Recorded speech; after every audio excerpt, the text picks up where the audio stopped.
Well, let's move into the streets of London and bring in my colleague Juliana Olayinka, who's standing by from our London studio to tell us what's happening this morning. Good morning, Juliana. It's good to see you again. Now, investors are keeping a close eye on trading in London after yesterday's bleak day. What's the state of the markets at the moment?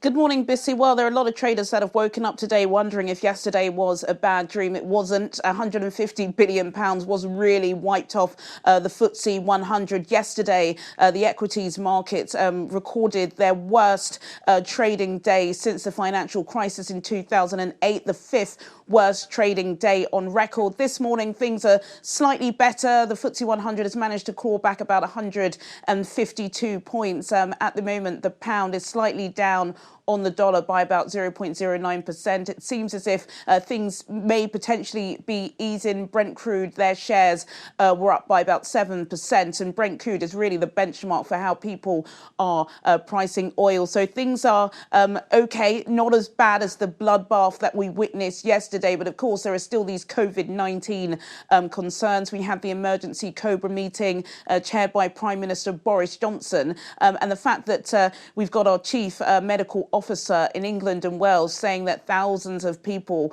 will be getting the coronavirus over the next couple of weeks is not great news for the equities. That's not great news at all, Juliana. But the former governor of the Bank of England, Mervyn King, is saying that cutting interest rates will not be the answer to dealing with the economic impacts of coronavirus. Did he prefer a better solution?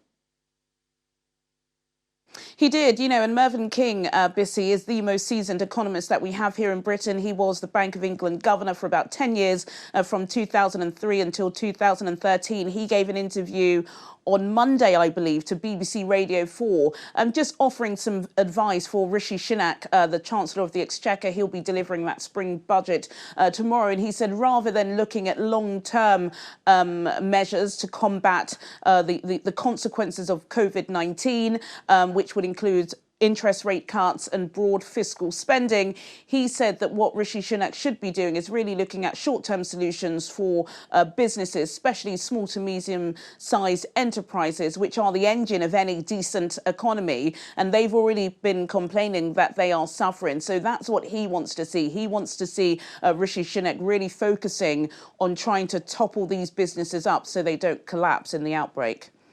Well, let's talk about Chris Bird now. That's the boss of one of the UK's largest specialist sports travel companies, Sportsters International. And he's saying that the coronavirus outbreak has already cost his business a whopping £700,000. Of course, Virgin Atlantic has also confirmed it has been forced to operate some near-empty flights, all because of COVID-19.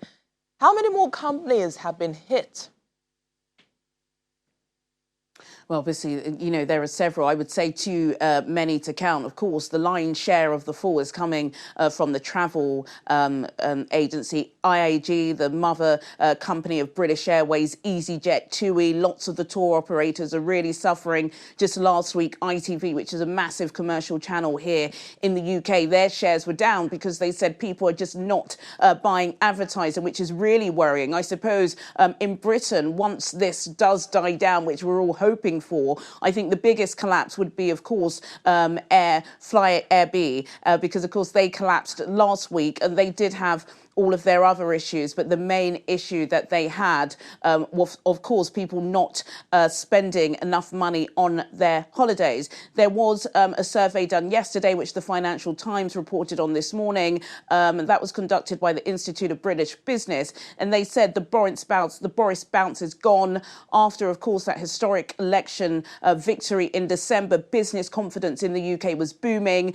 We finally Brexited, and people and businesses were more confident. That's completely gone now. This COVID-19 outbreak is really frightening small businesses. And again, going back to what the former Bank of England governor, Sir Mervyn King, was saying, a lot of businesses are now piling the pressure on Rishi Sunak, the Chancellor of the Exchequer, tomorrow to really offer some sort of tax breaks, offer some sort of business rate relief for businesses just so they can cope. The British media are really keeping a close eye on Italy. Italy, outside outside of China has the worst case of coronavirus at the moment. Over 400 people have died, 9,000 people have been tested positive, and there are concerns that that could potentially happen here in Britain. And what's happened in Italy now? There's a nationwide shutdown. If there is a nationwide shutdown in Britain, so people cannot go to school, cannot go to college, cannot go to work, then of course that has a massive effect on the economy. And on top of that, we've left the European Union and are trying to negotiate a free trade deal. So lots and lots of pressure piling on for tomorrow. That spring budget is looking to be absolutely historic.